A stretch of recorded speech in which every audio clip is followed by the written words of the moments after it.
Tension is peaking, it seems. Ian, in Ukraine there, this UN Security Council meeting really just one front in what seems to be a series of efforts by the United States and allies to back down the Kremlin.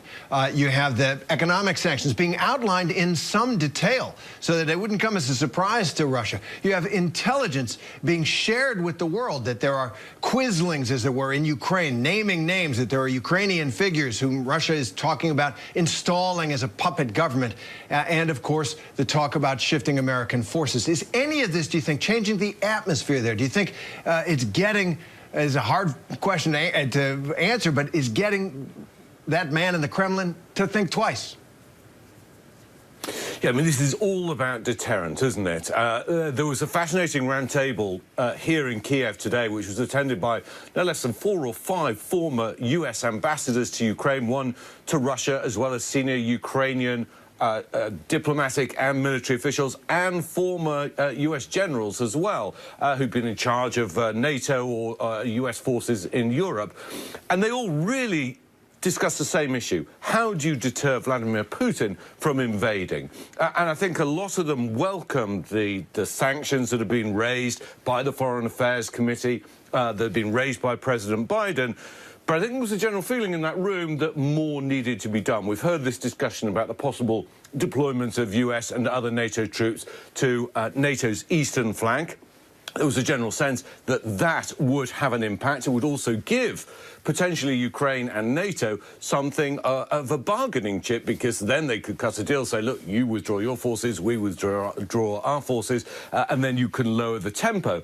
The other thing that struck me was it seemed to be broad unanimity that the increased supply of weapons, and we're reporting on this and watching some of those weapons coming in over the last week, has certainly been welcomed, but there was a general sense more needs to be done, again, to act as a deterrent. That's not how the Kremlin will see it. They'll see it as provocative. They'll see it as more proof that the West, that America, that NATO is interfering and trying to take over Ukraine, and that it will one day be right on Russia's doorstep. But that's the sense here. Now, the other thing I think just worth mentioning briefly is that I certainly detected an increase in tempo of Ukrainians getting ready just in case the worst happens. We're seeing these civilian defense training going on.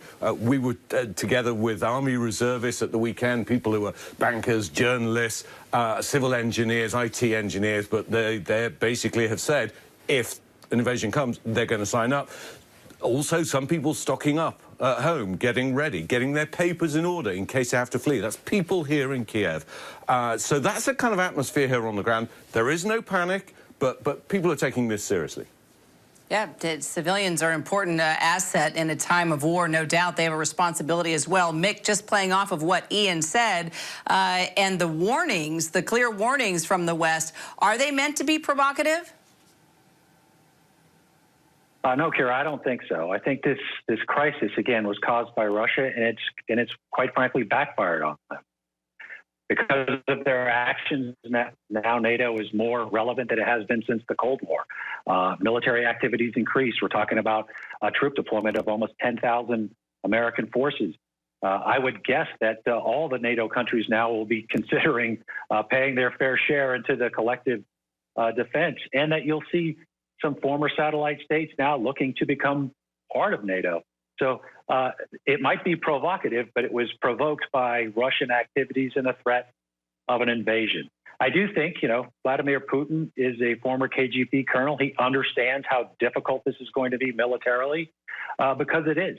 They will overmatch the Ukrainians on the conventional side, but the insurgency that's going to follow, inevitably going to follow, is going to be brutal. Ian, do you mind just expanding a little bit more about what Ukrainians are doing to prepare for this invasion? You touched on it a little bit. We found it very interesting early on. We were talking to our Stephanie Ramos, who, as you know, is there on the ground in Ukraine as well. She profiled this women's guard. I found very interesting, teaching everyday women who are looking after the kids how to, carry out self-defense, how to fire a weapon, how to prepare if their home is invaded. Have you seen this before? Because these threats are not new of an invasion, but are these tactics, these lessons, these strategies, the training, is this new? Yeah, I mean, I think it's certainly escalated. So interestingly, there's a former MP who had been a journalist. He'd been an activist in the community, and then he became a member of Parliament, essentially to try and tackle corruption in the country. He was important in enacting anti-corruption legislation. Now, he was one of the people at this meeting here, and we spent time with his wife, who's a leading news anchor here in Ukraine, and their family. And this is a kind of, regular upper middle class family. They're pretty well off. But hearing them talk about how their friends, their neighbours, their colleagues at work, everyone is talking about this now, and everyone is making plans. To hear the wife say that she's got all their papers in order for them and for their parents, in other words, their passports, their residency, all of that stuff, in case they have to move. They've already got a plan of where they're actually going to move to in the west of the country. So, yes, people are absolutely taking this threat seriously. I mean, and so they should. But what you're also seeing is an uptick in the numbers of people volunteering for these forces.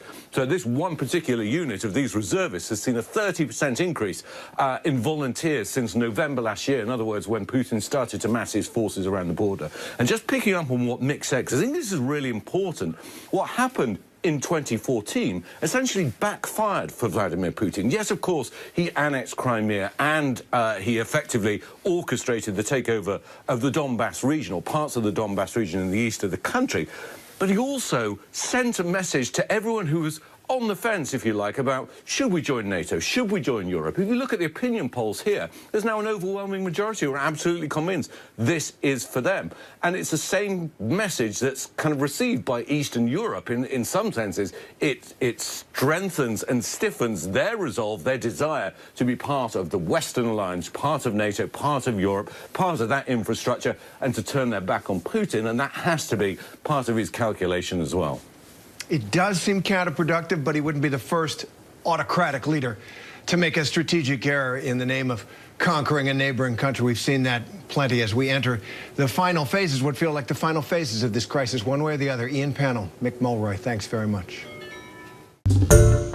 Hi, everyone. George Stephanopoulos here. Thanks for checking out the ABC News YouTube channel. If you'd like to get more videos, show highlights, and watch live event coverage, click on the right over here to subscribe to our channel. And don't forget to download the ABC News app for breaking news alerts. Thanks for watching.